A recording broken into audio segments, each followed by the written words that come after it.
Bonjour et bienvenue à votre émission Qu'en pensez-vous? Une émission d'actualité. Oui, on est de retour cette saison. On va décortiquer avec vous l'actualité de la semaine, tant au niveau local, régional, national et on ira même quelquefois à l'international. Et j'aurai encore cette année des panélistes de qualité.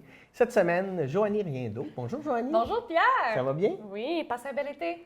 J'ai passé un très bel été d'agriculture, de théâtre et de plage. Toi? Moi j'ai passé un bel été à connaître différents milieux de notre communauté en tant que nouvelle arrivante et je suis de plus en plus en amour avec cette région d'accueil. Wow, c'est génial ça! Prête pour affronter l'actualité? Je pense que cet automne, nous aurons une actualité foisonnante avec, entre autres, la campagne électorale. La campagne électorale, la situation à l'international, mais aussi beaucoup de développement auprès de notre MRC qui s'en vient, qui est bien intéressant à regarder. Donc, on plonge? Oui, j'aurais peut-être une petite demande spéciale à te faire aujourd'hui. Bien, vas-y, je te permets ça parce que tu es maintenant une vétérane. Eh bien, lors de la dernière émission à la garderie de ma fille, une jeune fille qui m'a reconnue. Oh. Je t'ai vue dans la télé de mon papa, donc bonjour Lydia, je t'avais promis que je te ferais un coucou à la télé. La voici. Maintenant, Lydia, tu es peut-être couchée. C'est tes parents qui écoutent, on ne sait pas. Ça dépend à quelle heure vous écoutez l'émission. Mais je suis sûre qu'ils vont lui faire le message. Oui, c'est clair. Donc, on va décoller ça avec notre grand dossier de l'automne, les élections fédérales.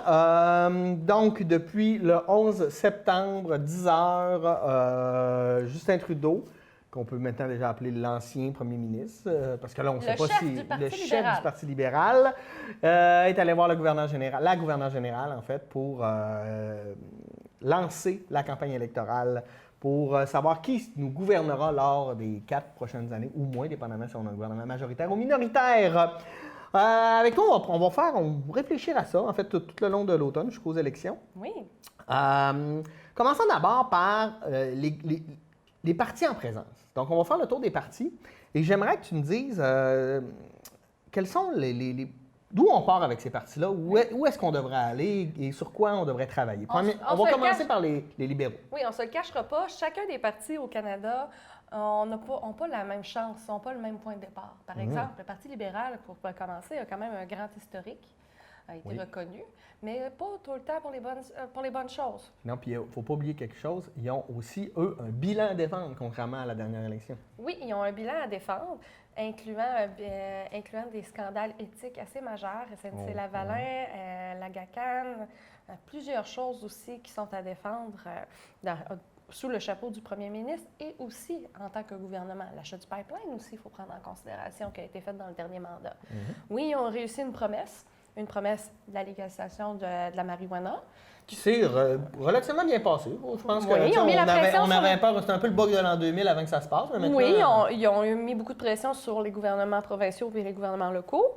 Mais il y a aussi, c'est une promesse qui était pas mal plus facile que le changement du système d'élection. Oui, mais écoute, ça, c'est une promesse qu'on entend depuis 50 ans, le changement de oui, mais quand on est au pouvoir, quand on est au pouvoir par le mode de scrutin qui est déjà en place, c'est dur de dire on va le changer. Donc là, déjà, le Parti libéral, avec son historique, aussi, c'est un des partis où on a une meilleure perception du français avec le Bloc québécois aussi. Parce que c'est souvent des Québécois qui sont premiers ministres dans le Parti libéral aussi. Il faut le prendre en considération aussi. Clairement. Donc ça, c'est mon avis pour le Parti libéral. Puis on a quand même un très bon représentant ici, qui était l'ancien maire de Dolbeau-Mistassini, M. Richard Repère. Mais ça, on va pouvoir en parler au cours de la saison. Je vais même le rencontrer personnellement pour faire une petite entrevue. D'ailleurs, je vais rencontrer, lors de l'émission, mon émission Accès MRC, je vais rencontrer chacun des candidats. En fait, on a invité tous les candidats dans la circonscription Lac-Saint-Jean. Est-ce qu'ils vont tous se présenter? Je ne sais pas. J'en ai déjà quelques-uns de confirmés. Pour les autres, je vous attends avec plaisir. Alors, ça va être le fun de parler avec les différents candidats pour voir les impacts locaux qu'ils recherchent. Oui, c'est ça. Donc, le Parti libéral, eux, vont se présenter encore comme les défenseurs de l'environnement, mais vont devoir défendre le pipeline. Ils vont travailler fort au Québec parce qu'ils savent que les conservateurs, c'est peut-être plus difficile au Québec au niveau des enjeux. Donc, oui, mais il y a aussi, j'ai une forte impression qu'ils vont éviter la question éthique. Parce qu'il y a un gros ménage, une grosse réflexion à faire. Ils vont devoir en parler, mais je pense que c'est sûr qu'ils vont partir des scandales qui vont nuire aux autres partis. Oui, peut-être. Mais au niveau de l'éthique, entre autres, avec SNC-Lavalin, il ne faut pas oublier que peu importe comment on va juger au niveau de l'éthique ou de la transparence dans ce dossier-là, il reste que l'objectif est peut-être de sauver des emplois au Québec. Fait qu'il y a des gens qui vont mettre ça avant l'éthique, parce qu'on sait de toute façon que les partis n'ont aucune éthique. Tout parti confondu. Ah, j'aime ça. On lance les hostilités, j'aime ça. Parti conservateur du Canada. Donc, Parti conservateur, Andrew Scheer. Qui sait que dans la région qui le connaît? Je veux dire, on entend... Excuse-moi, je pars avec beaucoup d'émotions à propos de ce sujet-là.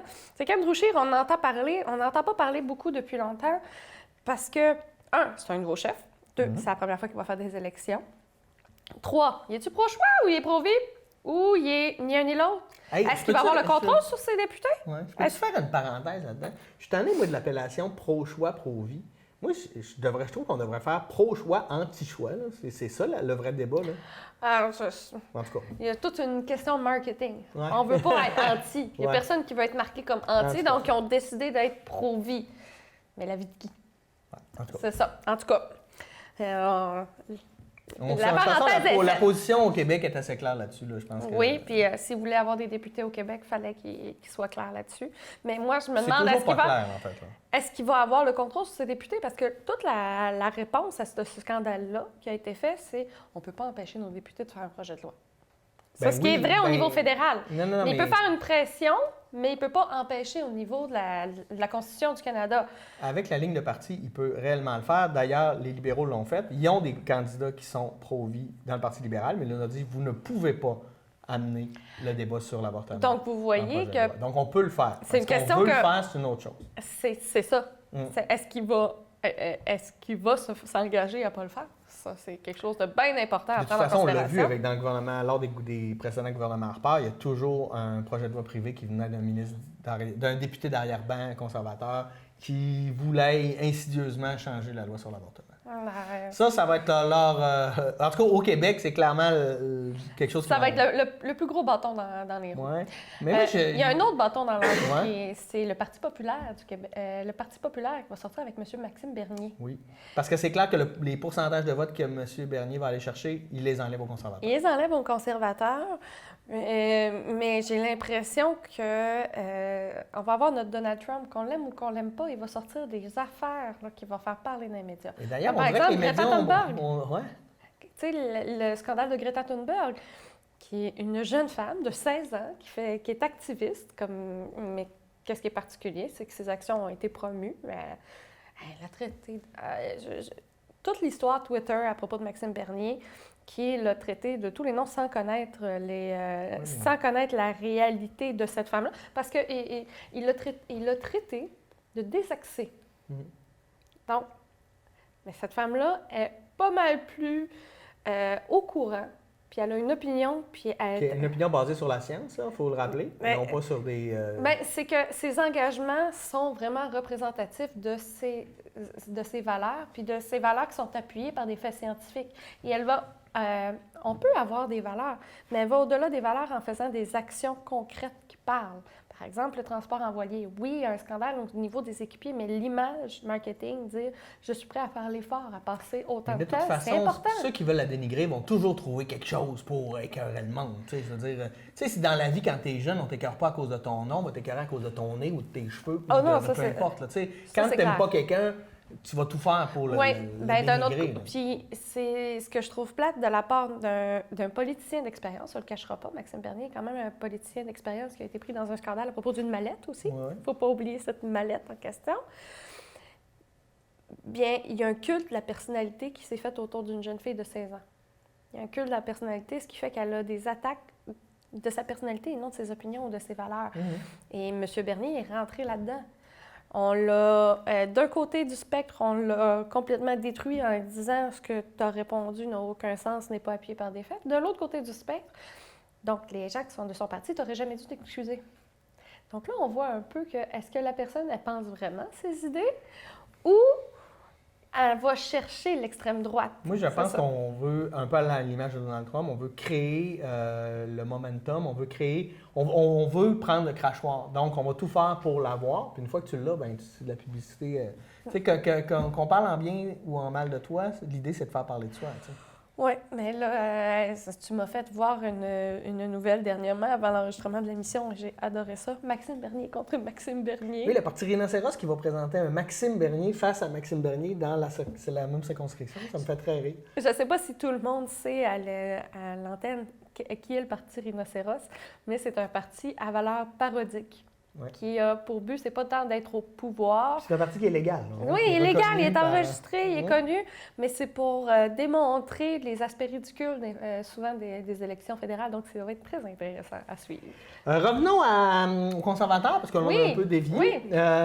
Autre chose, les conservateurs, ben, eux vont se présenter comme les rois de l'économie, de l'équilibre budgétaire. Ce qui est statistiquement faux, hein, parce que si on regarde au cours des 50 dernières années, les deux premiers ministres qui ont le plus endetté le Canada, Brian Mulroney, Stephen Harper. Qui les ont plus endettés. Ça, c'est statistique. C'est pas moi qui j'invente pas ça. Il y a aussi, oui, je comprends au niveau de la dette. C'est le processus de réflexion en arrière. Est-ce que ça l'aurait amélioré s'ils avaient renouvelé leur mandat? Ça, je ne sais pas. Personne ne peut savoir l'avenir qui n'est jamais arrivé. Mais la question que moi, je me pose, c'est la précarité des personnes qui dépendent des investissements du gouvernement. Le système Phoenix, le temps qu'on attend à appeler à Revenu Canada, c'est à cause des coupures que les conservateurs ont fait en disant on va couper. Oui, il faut savoir que le programme conservateur, c'est basé, c'est l'État le moins présent possible. Mais aussi, lorsqu'il est présent, il est très présent, par exemple, dans le système carcéral, dans le système juridique. Donc, on parle vraiment quand on dit conservateur, c'est que la société, la loi, l'ordre et la société doit rester telle qu'elle est. Et on va améliorer telle qu'elle est. Mais il n'y a pas d'amélioration, il n'y a pas d'audace, si je peux mettre entre. Il n'y a pas de... On est bien dans ce qu'on est. Continuons à l'encourager. Donc, c'est pour ça qu'il faut voir, OK, on est dans quel spectre. Est-ce qu'il y a des choses qu'on veut changer dans le système? Si oui, si on voit une autre façon dans le système, il faut se demander comment le faire. Si la solution est classique, on va plus être vers le conservatisme. Au lieu de, si on essaie quelque chose de nouveau, on va plus être dans le progressisme. Ouais. Donc, ça touche différentes personnalités, ça touche différentes personnes. Oui, moi, personnellement, je ne m'en cache pas, les conservateurs, ils ne m'attirent pas comme parti. Parce qu'il y a beaucoup de choses que moi qui ai travaillé dans le domaine social, c'est eux aussi qui apportent les scandales contre l'immigration. Alors qu'ils sont directement dans le gouvernement et ils ont les statistiques devant eux qui démontrent que l'immigration, un, n'est pas aussi importante qu'on le pense. Deux, il y a beaucoup plus de gens qui travaillent que ce qu'ils pensent. C'est vraiment important. Mais ils l'utilisent pour faire peur. Donc, on parle toujours à l'émotion de l'électeur. Ce qui me tanne, moi... Plutôt qu'à son intelligence. Non, c'est vraiment... Ça me tanne beaucoup parce que à ce moment-là, on arrive et fait « Ah, ils votent au pouvoir. Ah, ils font une décision qu'on n'est pas d'accord. Ah, mais on les a élus. » Parce que c'est cette clientèle-là aussi qui vont aller chercher. C'est ces électeurs-là qui vont faire « Ah, moi, je vote aux 4 ans. » Après, ils vont revoter. Mais ils vont faire des bons coups dans les 6 derniers mois. Là, ce qui a été prouvé, c'est qu'au niveau de la politique, les Canadiens ont une mémoire de 3 mois. Est-ce qu'il y a quelqu'un qui est capable de me dire, au début de l'été, qu'est-ce qui est arrivé au niveau gouvernemental? Au début de l'été, ça fait 3 mois. Ils ont annoncé les vacances. Mais il est arrivé tellement de choses au cours de l'été, puis avant l'été aussi. Donc, ça fait partie des stratégies de toutes les partis politiques, mais celle des conservateurs me gêne le plus parce que c'est celle qu'on voit le plus d'impact, mais pas les impacts les plus publicisés. Puis on fait beaucoup de publicité, c'est les rois de la publicité négative. Donc, à la place de valoriser ce qu'ils veulent faire, on est souvent en train de démolir les adversaires. Avec nous, ça va être mieux, mais quand il arrive, comment tu fais pour continuer? Puis moi, la part que j'ai, c'est que le Parti libéral embarque là-dedans parce qu'il y a 4 ans, il avait fait une campagne très positive. Ça changeait, c'était le fun. Mais là, comme ils doivent se défendre leur bilan, ils vont contre-attaquer. Et je pense qu'il va y avoir de la publicité négative pas mal de tout le monde. Dans la campagne préélectorale, c'est ça qui est. Puis on est vraiment dans une société maintenant qui est beaucoup plus médiatique, les médias sociaux, etc. Donc on va essayer de tabler là-dessus. Bien, les fausses nouvelles, ils fonctionnent beaucoup à cause de l'émotion. Donc, c'est le titre qui est émotionnel. C'est comme ça que ça marche. Bien, on l'a vu, hein, dernière campagne américaine, entre autres, là, sur les 50 nouvelles les plus relayées, il y en avait plus de 50% qui étaient des fausses nouvelles. Puis, en plus, il faut regarder aussi, étant donné que là, il y a eu le... Là, on dévie un petit peu, mais je trouve ça bien intéressant. Non, on parle d'élection. On parle d'élection. Il y a un enjeu important, mais ça va être pour les élections, pas tant pour le gouvernement, mais ça va être nos données. Nos données personnelles qui, tu sais, on a eu...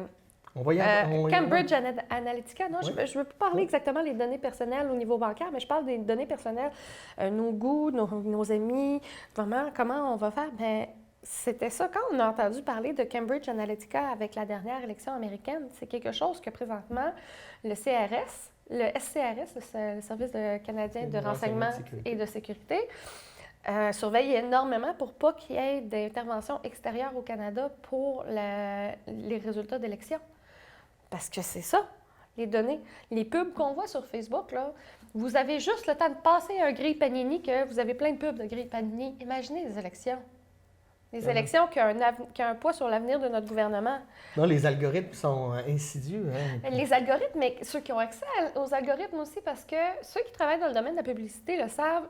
Maintenant, avec toutes ces données-là, on est capable de cibler avec une aiguille à 100 mètres. On est capable de savoir quelle chose va agir sur quelle personne, puis envoyer vraiment des publicités ultra ciblées.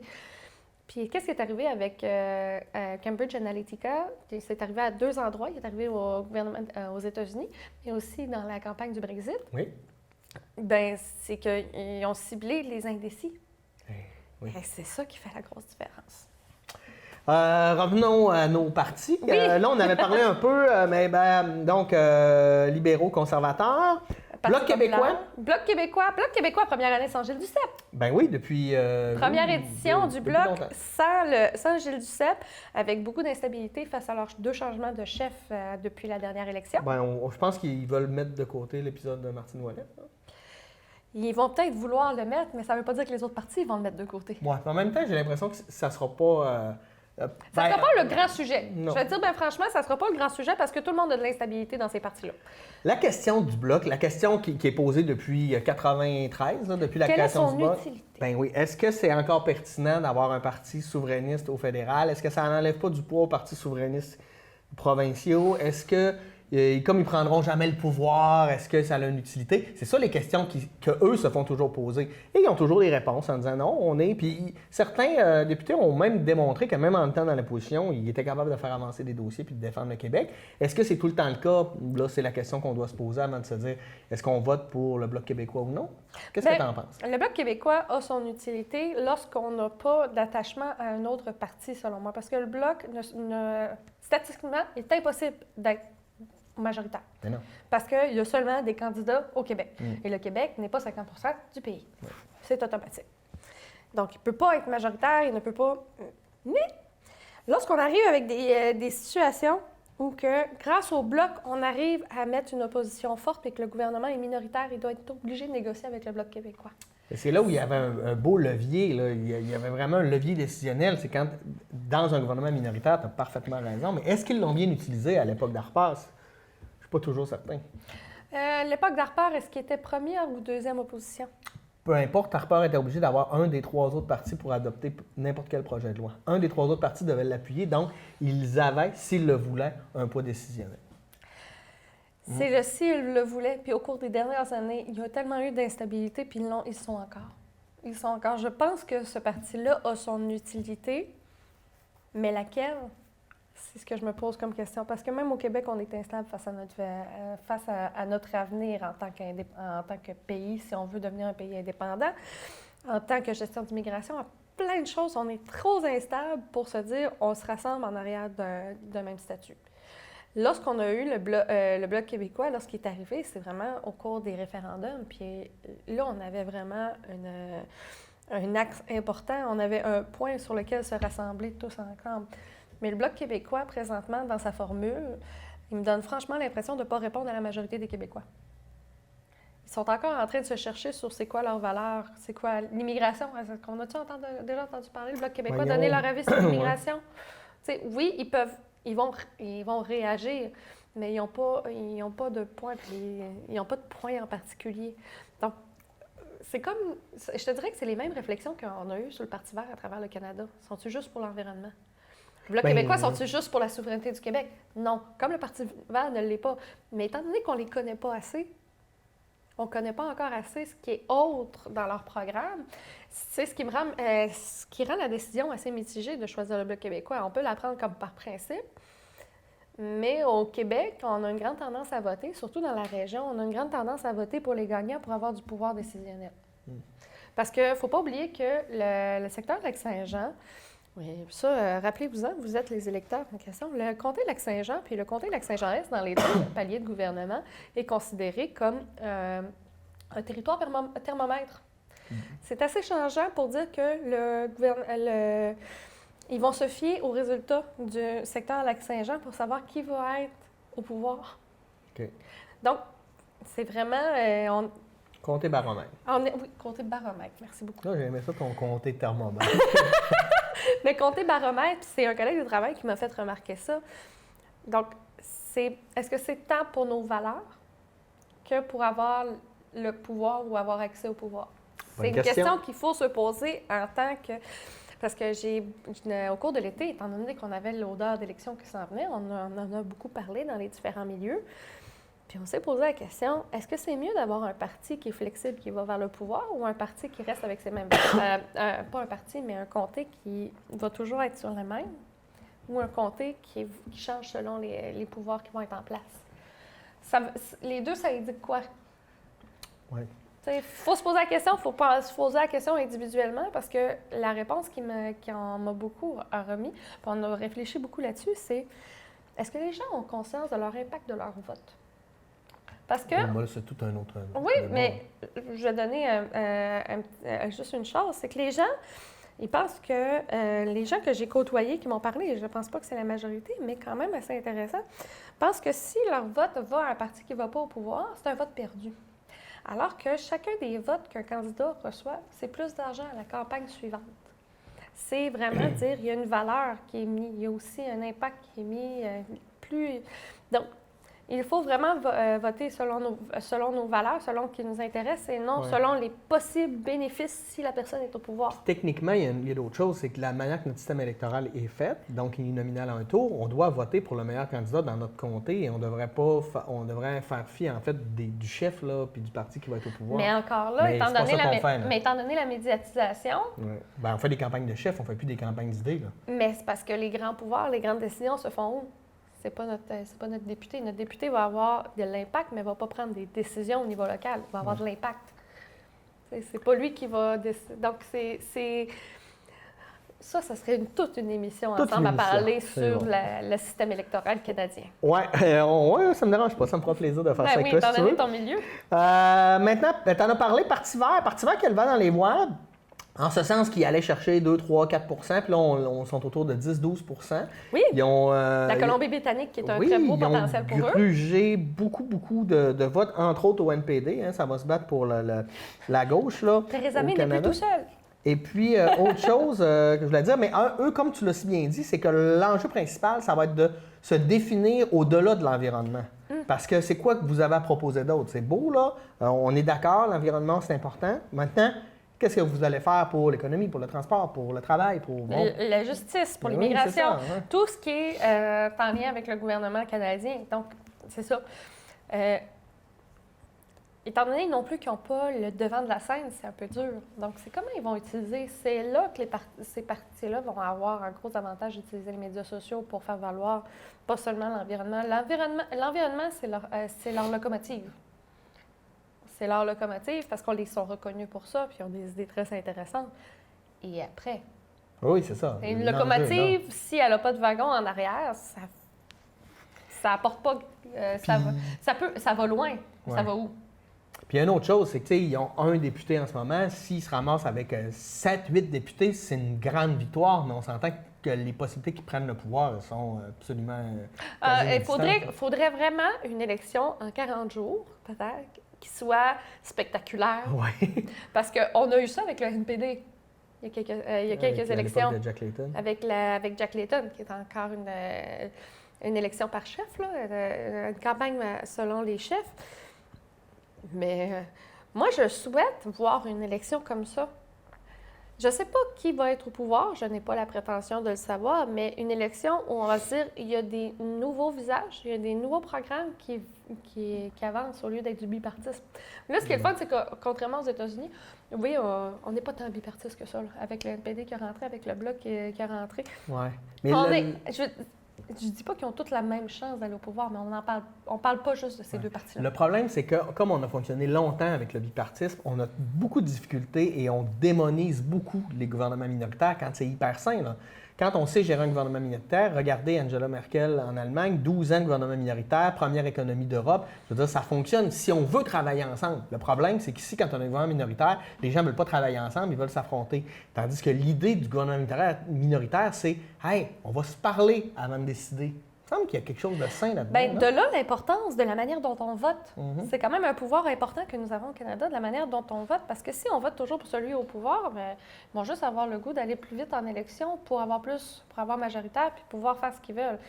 Alors que si on vote vraiment selon nos valeurs, selon nos opinions, bien, ça envoie aussi un message aux politiciens qui nous dit « Parlez-vous donc. Toi, j'aime ça, ce que tu donnes. » Tu sais, il n'y a pas personne qui a la vérité extraordinaire. Il faut se parler entre nous puis voir quelles sont les valeurs qui sont partagées entre quels partis puis quelles sont les idées majoritaires au lieu des partis majoritaires, s'il vous plaît. Quelles sont les idées? Le problème est là, c'est que les gens ne prennent pas le temps d'écouter les idées. Ils voient un gros titre et ont l'impression qu'ils connaissent le sujet à fond et que leur opinion elle est vraiment valable. Quand, à un moment donné, il faut faire le tour de la question, prendre le temps de s'informer. C'est complexe, mais pour ça, il faut suivre l'actualité, il faut lire, puis il faut lire des sources journalistiques qui ont un code de déontologie en lien avec les enquêtes, les nouvelles, avec ce qui se passe dans nos médias locaux. Mais il y a une autre chose aussi qu'on oublie souvent. Il faut en parler autour de nous. Les débats entre nous autour de la table, le milieu de travail, c'est très intéressant. C'est une excellente source de voir comment les autres... Se laisser convaincre, avoir des débats. Tu sais, la politique, là, ça se passe le jour. Oui, c'est sain, hein, pas être d'accord. On le fait souvent, on n'est pas d'accord. Des fois, on est d'accord aussi, mais c'est sain pas être d'accord de l'exprimer. Tant que ça ne devient pas des attaques personnelles basées sur des émotions, il faut que ça soit basé sur de la rationalité, du pragmatisme. Du respect de l'opinion de l'autre. Des données scientifiquement compilées. Et puis là, on va être capable de créer une opinion. Il n'y a pas de vérité en politique. Hein. C'est une question de contexte et de point de vue, mais il faut être capable de justifier notre point de vue avec des arguments solides. Bien, c'est ça qui est intéressant dans le débat entre individus. Oui, et puis c'est important de le faire. On parle souvent des médias et autres, mais la politique, ça n'a pas un impact juste sur nous, ça a un impact sur la communauté. Donc, c'est le fun de parler aux gens de notre communauté pour voir comment nous, on réagirait, puis qui on voudrait mettre pour qu'ils réagissent de la même façon. Tu illumines notre journée. Hey, avant de prendre la pause, on va terminer avec le NPD, juste rapidement. NPD qui, avant la dernière élection, était comme on pensait qu'il allait peut-être faire le gouvernement majoritaire au Canada. Et là, 4 ans plus tard, on se demande qu'est-ce qui se passe avec le NPD. Ils ont quasiment même pas le tiers de leurs candidats de trouver au Canada. On est en élection, ça va pas bien, là. On sent qu'ils sont rattrapés par les Verts. Tu sais, les Verts vont chercher 11 % Le NPD, en ce moment, il est à 8 % des intentions de vote. C'est un désastre là, pour eux. Qu'est-ce qui se passe? Moi, je connais pas beaucoup la réalité du NPD, mais il faut penser aussi que Jack Mixon, lors des dernières élections partielles, a passé très proche. Il n'a pas été élu d'une manière extraordinaire. Là. Il a passé très proche. On a eu peur qu'il ne soit pas élu. C'est le chef. Ouais. C'est quand même assez important. Mais après la vague Jack Layton, qu'est-ce qui est arrivé? Il y a eu des changements de chef, il y a eu des instabilités, il y a eu... Bien, Thomas Mulcair était quasiment solide, mais Thomas Mulcair a fait une stratégie électorale la dernière élection, c'est mon analyse, où il a essayé de plaire à tout le monde. Et en essayant de plaire à tout le monde, il a déplu à plusieurs et il s'est fait dépasser par la gauche, par le gouvernement libéral de Justin Trudeau. Par la gauche, il faut se le dire, là. Oui, c'est pas le parti le plus gauche, là, non, puis ils n'ont pas répondu nécessairement à toutes les attentes des social-démocrates, là. Mais c'est ça qui est arrivé. Et là, on dirait que c'est l'effondrement parce qu'ils sont pris, hein? Ils se sont mis lors de la dernière élection entre les libéraux et les conservateurs. Et là, ils sont comme entre les Verts et les libéraux. Fait qu'on dirait que c'est eux qui sont les perdants à tout coup, là. Bien, je suis en train de moi, je me pose la question, est-ce que ça a vraiment été bon pour eux d'avoir la vague orange? Parce qu'ils sont arrivés vite, beaucoup, sans expérience, de manière complètement inattendue. Hey, c'est le fun de le vivre, mais à long terme, tu passes d'un barème à pouf d'un coup. C'est dur de garder ce standard-là. C'est très dur. Les grandes, tu sais, pense au Parti libéral dans les années 60 au Québec, au PQ en 76. Non, attends un peu, c'est parce que le PQ, ces gens-là que tu me compares, c'est des partis qui ont été créés à partir d'autres partis, tandis que le NPD, c'était tous des gens qui rentraient en politique pour la première fois. Mais c'est un parti qui existe depuis longtemps, puis il y a des gens qui rentrent en politique, oui, même à partir... mais je veux dire, les députés qui ont été élus, la majorité, tu sais, Ruth-Hélène Brosseau dans Yamachiche, c'est ça qui est arrivé. Là. C'est beaucoup de gens qui n'avaient jamais été en politique qui ont été nommés députés. Donc, ils sont arrivés, puis on est arrivé avec...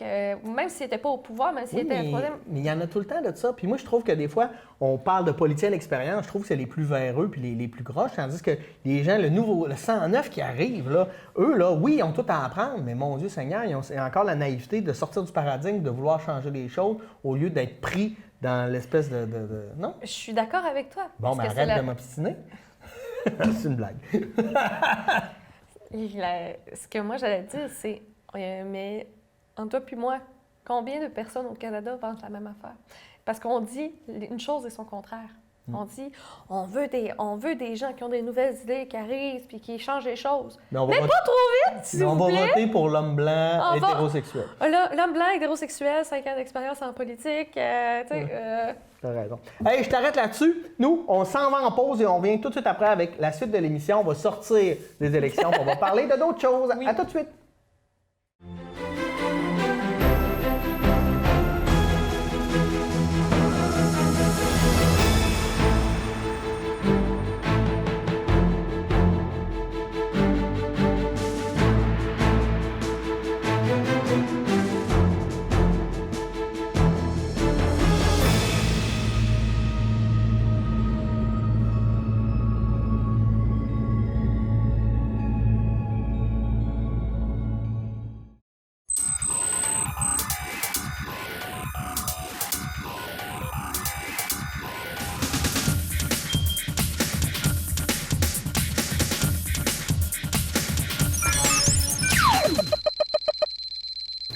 Bonjour et bienvenue à la 5e saison d'Électrons Libres. On pensait jamais se rendre aussi loin.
Cette émission est une présentation de la SADC Maria-Chapdelaine.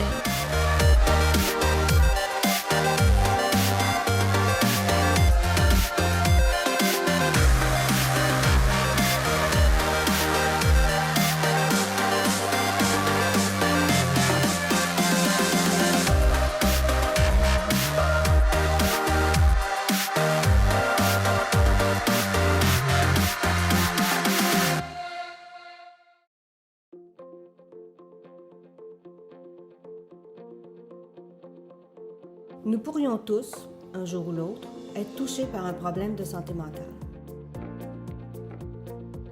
Au Canada, une personne sur 5 sera personnellement touchée par la maladie mentale au cours de sa vie.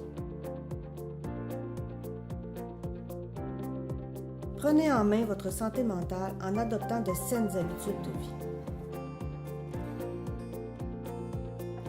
Décrochez.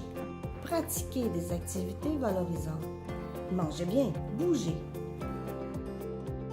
Détendez-vous, faites-vous plaisir. Voyez vos amis, amusez-vous. Pour votre santé mentale, faites-vous les bons choix.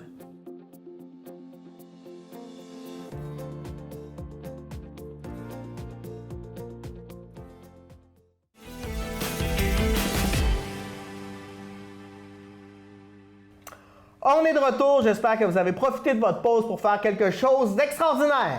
Nous, on a fait un petit refil de café et puis je me suis mouché. J'ai la grippe. Ben, ça arrive. Maintenant, on va arriver dans la région. Il se passe des choses dans la région. Bon, gros été, etc. Sécurité en milieu éloigné, c'est un sujet dont tu voulais absolument me parler ce matin. Eh oui. Ça, c'est une belle grande annonce qui a été faite en partenariat avec la MRC Domaine du Roi et la MRC Maria-Chapdelaine. Chapeau aux deux préfets et aux équipes de travail. C'est de délimiter sur un territoire de 57 000 km² Quand même. des lieux d'évacuation bien indiqués. C'est plus grand que certains pays. Hein? C'est plus grand que la Belgique en superficie. Mm. Donc, déjà, ça, c'est très important. Mais 57 000 km², il faut se dire que beaucoup de gens viennent dans notre région pour la villégiature, les chalets, les motoneiges, avec la passerelle du 49e qui va avoir plus d'achalandage. Toutes les personnes qui profitent de notre forêt comme milieu de loisirs, de milieu récréatif, bien, ça vient de énormément augmenter la qualité et la sécurité aussi. Parce que comment fonctionne ce système-là? C'est 87 points de ralliement qui ont été bien marqués. C'est des grandes affiches rouges qu'on voit écrites en blanc avec des numéros et aussi les croisements. Lorsqu'il arrive un incident, par exemple, au chalet, on peut donner cette indication-là. Je suis dans un chalet dans le secteur tant, et les services d'urgence qui couvrent le territoire vont savoir à quel point. OK. C'est pas le troisième épinette sur le chemin. Non, en ayant le numéro, c'est géoréférencé. Donc, les services d'urgence savent dans quel secteur aller. Exactement. Donc, on sauve énormément de temps. Dans les dernières années, il y a eu des troubles face à une personne qui a fait une crise cardiaque à Gérardville. Il y a eu, dans le secteur beaucoup plus au nord à Gérardville, il y a eu des gens qui... Tu sais, des personnes qui sont perdues en forêt. Bien, juste le fait de dire, bien, moi, je vais passer par tel panneau. Ah, tu viens déjà de raccourcir. Le système est très intéressant. Pas cher, vraiment, dans l'implantation. Mais c'est tellement un bijou. J'ai vu ça dans différentes régions du Québec. Ça fait une méchante belle différence au niveau de la réactivité des services d'urgence. Donc, je dis chapeau parce que c'est quand même beaucoup de travail de concertation entre les deux MRC. Ouais. C'est compliqué, c'est complexe à mettre. Mais une fois que c'est mis, puis que tout le monde est bien fait, c'est super le fun, même pour nos forestiers aussi. Donc, ceux qui ne connaissent pas ce système-là, je vous invite, la prochaine fois que vous allez à votre chalet, allez voir c'est quoi votre numéro. Puis installez-le bien visible dans le chalet. Après, que tout le monde puisse pour le que savoir. tout le monde puisse le savoir. Il arrive un incident, quoi que ce soit, vous allez pouvoir dire je suis dans tel secteur. Puis ça va être beaucoup plus rapide pour les systèmes, pour les services d'urgence parce que même s'ils disent nos cellulaires, le GPS, c'est pas toujours le cas. Puis les téléphones satellites, ils ne donnent pas la donnée GPS. Donc, en ayant ce numéro-là, vous allez énormément aider les services d'urgence de notre secteur. C'est vraiment chapeau. C'est un gros projet. Ça demande beaucoup de travail. Puis c'est de la coordination entre les milieux politiques, mais aussi entre tous nos services d'urgence des différentes MRC. Chapeau, c'est vraiment super. Bon, bien, ça fait un beau... on comprend très bien. Bravo, une bonne idée. Il faut juste penser, il y a quelques semaines, il y a un homme qui est décédé en 4 roues. Qui est décédé en VTT. Donc, si la personne avait été découverte plus tôt... Peut-être qu'on aurait pu faire quelque chose. Oui, parce qu'il y a le retraçage, il y a se rendre au lieu. Donc, c'est tout. Déjà, j'espère qu'en installant un point de service, déjà, ils savent comment se rendre à ces lieux-là de manière efficace. Super. On a le ministère de l'Immigration, de la Francisation et de l'Intégration, le MIFI. Hein? Oui, ça a changé de nom cet été. Oui, qui augmente sa présence dans la région. Je pense qu'on a investi pour développer du personnel, entre autres pour l'accueil à l'immigration. Est-ce que j'ai bien compris? Moi, je vais tout de suite mettre quelque chose au clair. Je travaille pour une des organisations qui sont en lien directement avec le MIFI. Donc, ce que je peux faire, c'est donner seulement les informations qui sont en lien direct avec le communiqué de presse, mais je vais me retenir de donner mon opinion. Non, c'est correct. Je tiens à être très transparente. Conflit d'intérêts. Je tiens à être complètement transparente avec les auditeurs. Parfait.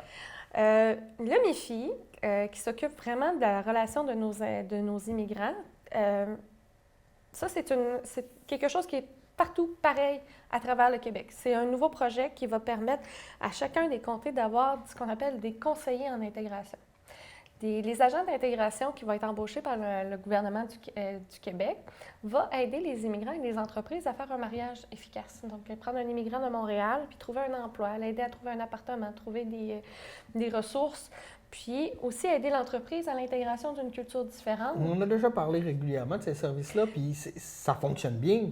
Oui, mais c'est pour ça que je ne veux pas donner mon opinion, parce que Porte ouverte sur le lac offre déjà ces services-là. Ce qui est particulier. OK, là, j'ai dit, on a déjà parlé souvent, mais moi, je parlais de Porte ouverte sur le lac, c'est ça? C'est ça. Ah, d'accord. Donc, Porte ouverte sur le lac, qui est une particularité de la région, offre déjà ces services-là. Donc, c'est ce qui m'intéresse, c'est de voir comment ça va évoluer. Parce que là, est-ce qu'on a dédoublé l'offre de service par rapport à Porte ouverte sur le lac ou on vient faire un complément, en fait, de service? Il y a une valeur de complémentarité Parfait. avec le service local d'emploi aussi. OK. Avec le service local d'emploi, avec Porte ouverte sur le lac, avec le MIFI.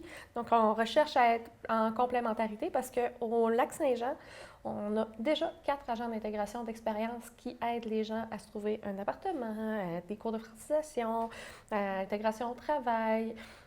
Puis, on intervient avec des gens qui, des fois, ne parlent juste pas le français. Puis, souvent, à force de leur parler en les outillant, bien, en moins de 6 mois, ils deviennent très autonomes, puis ils continuent leur francisation et ils veulent s'intégrer. Le plus dur pour eux, c'est socialiser. Oui. Puis là, est-ce qu'on va pouvoir vraiment les aider? Bien, déjà, la structure est déjà très présente. C'est ce qui fait que le Lac-Saint-Jean est très particulier là-dessus. Parce qu'on voit souvent l'immigration, c'est dans les grands centres. C'est les grandes... La majorité des immigrants restent dans les grands centres. Restent dans les grands centres. Pourquoi? Parce qu'ils ont été attirés en se disant qu'il y a la diversité culturelle et autres. Où on trouve la diversité culturelle? Dans les grands centres. Et dans les grands centres, on retrouve aussi ce qu'on appelle des diasporas, des représentants de chaque pays qui se regroupent entre eux. Donc, c'est plus facile, le choc culturel, de le passer en se disant « je peux retourner dans ma culture ». Mais le danger, c'est de se ghettoiser. Et c'est là que la régionalisation de l'immigration est importante. C'est là qu'arrive le conseiller, l'agent d'intégration. C'est là qu'arrive cet individu qui va permettre à la personne de se trouver un emploi épanouissant, de l'aider à traverser le choc culturel et de s'intégrer adéquatement dans son nouveau milieu. Donc, Porte ouverte sur le lac est une particularité au Québec. C'est vraiment, à ma connaissance, il n'y a pas d'organisme comparable. Donc, étant donné que la solution a été faite à travers le Québec, c'est là que moi, je suis intéressée de voir comment ils vont s'adapter à la particularité de Porte ouverte sur le lac dans notre secteur. Mais on sait très bien, puis je le sais de l'intérieur aussi, qu'il y a une excellente relation entre le ministère, la direction générale, l'ensemble de l'équipe de Porte ouverte sur le lac et les services locaux d'emploi de Service Québec. Donc, c'est voir comment ça va s'installer dans notre région que je trouve bien intéressant. Oui, pour pas que ça arrive de l'extérieur et qu'on vienne nous montrer comment faire quand on le sait déjà.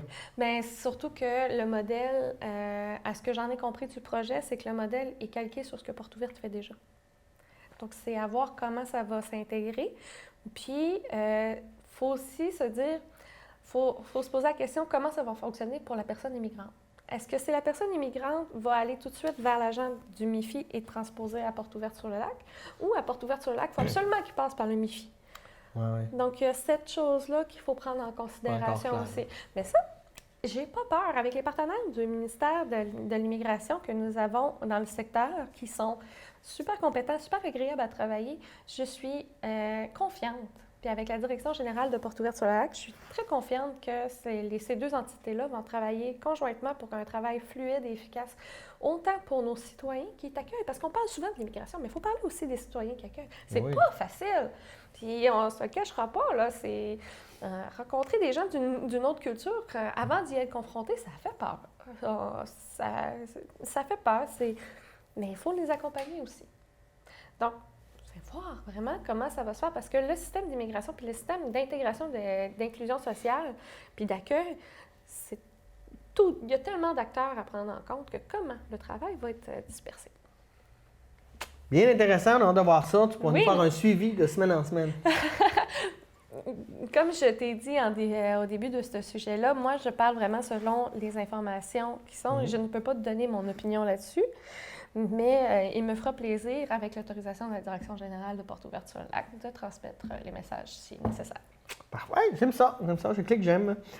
On a un projet, projet Québec Rail, un projet qui est de faire passer le chemin de fer de Dolbeau-Mistassini jusqu'à Baie-Comeau pour faire sortir la marchandise, les minerais, peu importe, de la région via le port de Baie-Comeau.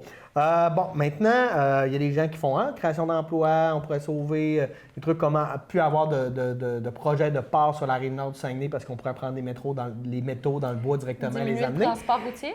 Oui. D'un autre côté, il y a les gens de Saguenay, les gens autour du port de Grand-Anse, etc., qui disent non, on a déjà les infrastructures, c'est comme ça qu'on a développé la région, il faut vraiment garder ou développer l'économie chez nous au lieu d'encourager l'économie ailleurs. On ne comprend pas pourquoi le gouvernement investit 7,5 millions d'une étude de faisabilité là-dessus, etc., etc., etc. En fait, moi, je pense que, encore là, une question de contexte. Qu'est-ce qu'on met en priorité? L'économie, l'environnement? Ou, tu sais, je sais pas. Je suis tellement mitigée face à ce projet-là parce que, d'un côté, oui, le développement du fjord est bien intéressant, mais le développement du fjord a déjà un port, il répond déjà aux besoins. Il y a déjà des scandales face à l'utilisation accrue du fjord pour les belugas pour plusieurs raisons. Je me dis, c'est quoi le problème que le lac Saint-Jean fasse affaire avec Bécomo? Parce qu'on dirait toujours que le lac Saint-Jean, quand il doit faire affaire, il faut qu'il passe par Saguenay. Il faut qu'il passe par le fjord. Là, on est encore dans la dichotomie Saguenay-Lac-Saint-Jean. Non, mais à chaque fois que le lac Saint-Jean doit faire affaire, il faut toujours qu'il y ait un bureau à Saguenay. Il faut toujours qu'il passe. Alors que là, le lac Saint-Jean peut être indépendant puis parler par lui-même à une autre région. Moi, je me dis, il y a l'aspect environnemental, les trains, c'est moins de transport routier. Oui. C'est dans un secteur qui va améliorer la relation avec la région voisine, qui est la Côte-Nord. Augmentation de l'emploi. Moi, dans des informations que je connais, moi, je vois pas où est le défaut. Je sais, je comprends que le fjord... C'est parce que ça enlève, fait du trafic à ce qui peut se passer dans un port qui est à moitié vide déjà, là. Le port de Grand-Anse. Avec tellement tous les projets que le fjord doit déjà gérer, puis ça demande comment ça va se faire, lui, est-ce qu'il fait vraiment tant une différence que ça? Parce qu'il n'y a pas de... à ce que je sache, y a-t-il une usine résolue à Saguenay? Dans le secteur du fjord? Y a-t-il des usines résolues? Il y en a une à Bécomo. Puis il y en a une qui utilise le matériel qui est fait de nos... à Saint-Félicien, à Chibougamau et à Dolbeau-Mistassini, qui utilisent des matériaux de notre secteur qui s'en va à Bécomo. Pourquoi passer par le fjord? Alors que... Achat local? Non, là, moi, je dirais plutôt intermédiaire local. Oui, c'est ça. Parce que, oui, c'est de l'achat local, oui, mais c'est plutôt... On va le vendre à un intermédiaire qui va le revendre à Bécomo au lieu de faire une ligne directe. Tu sais, il y a deux projets qu'on a mis. Il y a le Québec Rail, mais tu sais, le développement du port de Saguenay, c'est que, moi, ce que j'ai compris aussi, c'est que présentement, le port qu'on a à Saguenay est du côté sud. Et ils veulent en développer un au côté nord pour ça. C'est que le projet permettrait de solidifier un projet d'une nouvelle construction d'un deuxième port, qui est déjà lui-même mitigé. Je pense qu'au contraire, pour le développement du secteur Donc, l'idée de faire une étude d'impact, de regarder la faisabilité, c'est pas idiot, là? Non, au contraire, ça ne veut pas dire que ça ne va pas se réaliser. Au contraire, ça va appuyer la décision qui va être prise après cette étude d'impact-là. Ça ne veut pas dire que ça ne va pas se réaliser. Ça veut dire, faut prendre en considération l'emploi, le développement économique, l'autonomie des régions, la construction possible de ce deuxième port-là. Il y a le transport forestier. Il y a plein de choses qui vont être prises en compte dans cette étude-là. Moi, j'aimerais aussi qu'est-ce qu'on mette au-dessus, que ce soit la science, plutôt que les intérêts. Qu'est-ce que la science nous dit sur le trafic maritime au niveau de l'environnement, pour les belugas, etc.? Déjà? Qu'est-ce qu'ils vont nous dire pour l'habitat des baleines, pour la forêt, pour la pollution de l'eau, de l'air, l'émission de GES, etc.? Comme si le développement économique ne pouvait pas prendre en considération les impacts environnementaux. De toute façon, l'avenir, on le sait, ça va être l'économie verte. Que les compagnies qui vont se développer avec une économie verte vont être beaucoup plus rentables à long terme, c'est certain. On s'en va vers ça. Mais moi, je me dis, notre économie est basée sur des ressources naturelles. Pourquoi ne pas les garder naturelles le plus possible en prenant en considération le développement durable? C'est pas plus compliqué que ça. Donc oui, ça fait partie de l'étude d'impact.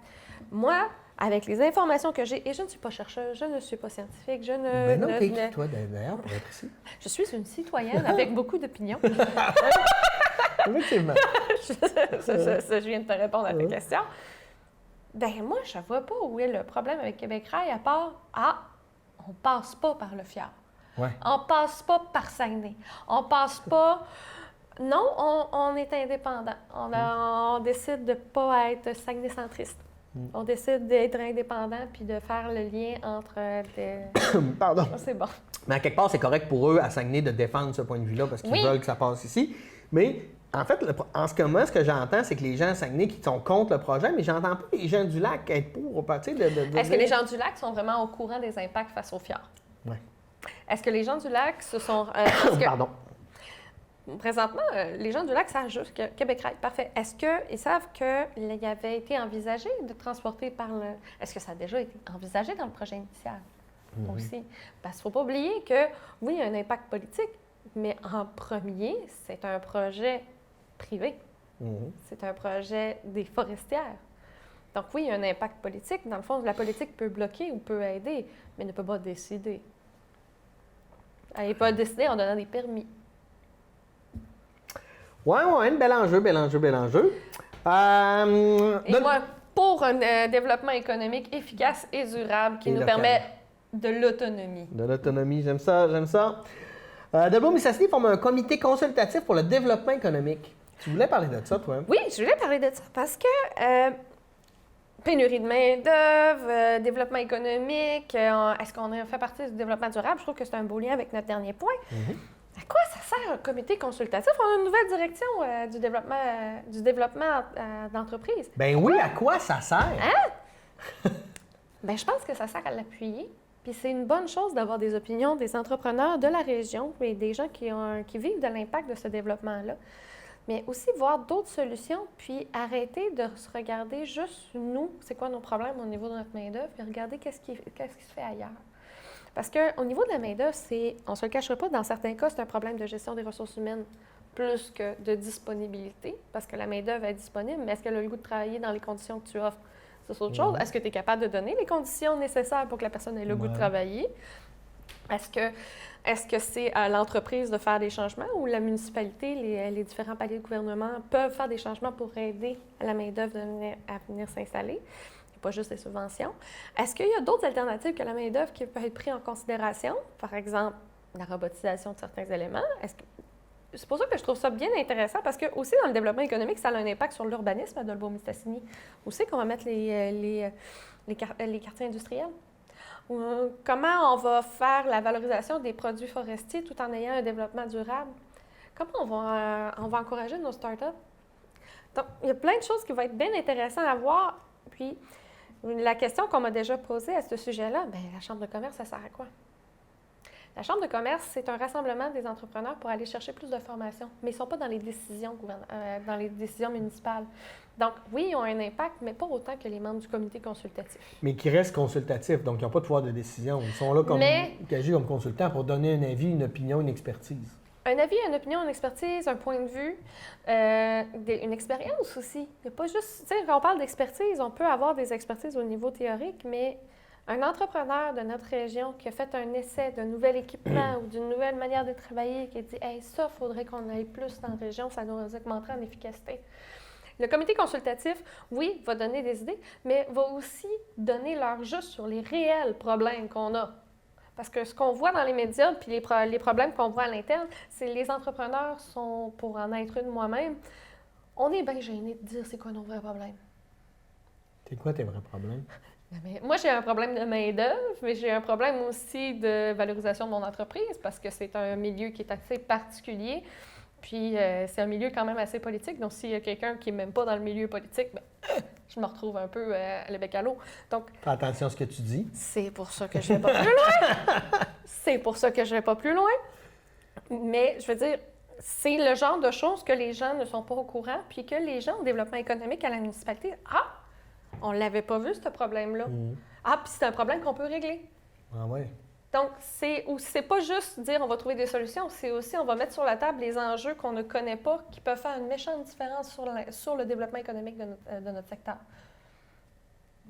C'est pour ça, le comité consultatif, on ne faut pas s'attendre à des gens qui vont prendre des grandes décisions, mais ça va être des gens qui vont avoir un pouvoir en mettant de l'avant des problématiques qu'ils vivent, des problématiques qu'ils observent aussi, parce que des fois, il y a des entreprises que ça va bien, mais ils voient leurs fournisseurs qui ont une bonne relation avec eux, puis ils font comme « Ouais, mais mon fournisseur, il n'est pas capable à cause de telle affaire. » Donc c'est des gens de réseau. C'est pour ça que les comités, je trouve ça bien intéressant. Et j'ai pas vu beaucoup de comités de développement économique. Souvent, c'est des conseillers municipaux, mais parler aux entrepreneurs, c'est intéressant. c'est audacieux, mais ça va être difficile de rattraper des entrepreneurs parce que je ne connais pas d'entrepreneurs qui ont du temps de libre. Puis, dans ce comité consultatif-là, est-ce qu'on donne aussi la parole aux travailleurs, aux gens? Tu sais, je veux dire, il n'y a pas juste, dans l'économie, là, il n'y a pas juste les entrepreneurs, là, c'est tout un écosystème. Là. Oui, mais je n'ai pas regardé les détails du comité consultatif, mais j'ai bien conscience aussi que les gens, il ne faut pas oublier que les gens sont sélectionnés pour être dans ce comité-là, pour représenter certains milieux. Puis... C'est parce que des fois, je trouve que dans ce genre de comité-là, on a, tu sais, mettons, 5 personnes, mais c'est 5 personnes qui ont un peu la même expertise, donc au bout du compte, on n'aurait rien qu'une, puis on aurait un peu le même discours. Mais c'est là qui est intéressant que la documentation que j'ai eue à propos de ce comité-là, c'est qu'ils sont sélectionnés par leur milieu d'emploi, leur domaine aussi, mais par leur expérience. Ah ah, bon. Mais quand je dis par leur fait bien expérience... les choses dans le nord du lac. Dans notre expérience, bien, ça peut être quelqu'un qui commence une entreprise, autant que celui-là que ça fait 30 ans, que celui qui cherche de la relève aussi, qui est un gros défi dans notre région. Celui qui recherche de la relève, celui qui a un problème de pénurie de main-d'œuvre, mais il y a celui qui a une pénurie de matières premières, celui qui est pas capable de répondre au contrat parce qu'il ne retrouve pas les ressources humaines ou matérielles dans le secteur. Donc, tout le monde a ses problématiques, puis tout le monde a sa vision, son point de vue sur le développement économique. Donc, il n'y a pas de vérité, hein, c'est toujours une question de contexte. Bien, c'est pour ça que j'aime bien qu'ils fassent une sélection du comité consultatif pour ne pas se retrouver avec toutes les mêmes personnalités puis que ça soit une gang d'amis qui parlent entre eux autres. Joanie, oui. Merci infiniment. Cette première émission fut enlevante, excitante. Ça met la table pour la saison. Merci à vous d'être de retour, de nous écouter. Si vous avez des commentaires, des suggestions, écrivez-nous. Si vous voulez qu'on traite d'un sujet en particulier, qu'on fasse un dossier sur peu importe, écrivez-nous, donnez-vous votre avis. On veut votre opinion, on veut vos sujets, on veut savoir ce qui vous touche. Des fois, on n'est pas au courant de tout non plus. Puis... On veut le savoir. On veut le savoir. Et j'ai un autre point pour toi, Ouais. Pierre. Vous avez remarqué, chers auditeurs, nous avons perdu notre tasse. Et on invite les citoyens de la MRC Maria-Chapdelaine et Domaine du Roi, toutes les personnes qui nous écoutent, vous êtes artiste en art visuel, bien, on vous offre cet espace. À chaque émission, on souhaite avoir à chaque émission une œuvre différente. On va présenter rapidement l'œuvre en début d'émission. Et l'artiste. L'œuvre et l'artiste en début d'émission. Puis on veut faire connaître nos artistes. Il n'y a pas de limite, sauf, mettons, une statue de 40 mètres en béton. Le studio est à peu près 8 pieds d'eau. Donc, merci, Joanie. Merci à vous. Nous, on se dit à la semaine prochaine pour une nouvelle édition de Qu'en pensez-vous? Avec Jules Simard qui sera de retour. Ne vous inquiétez pas, il sera là, va venir se fâcher avec nous. Bonne semaine. Bonne semaine.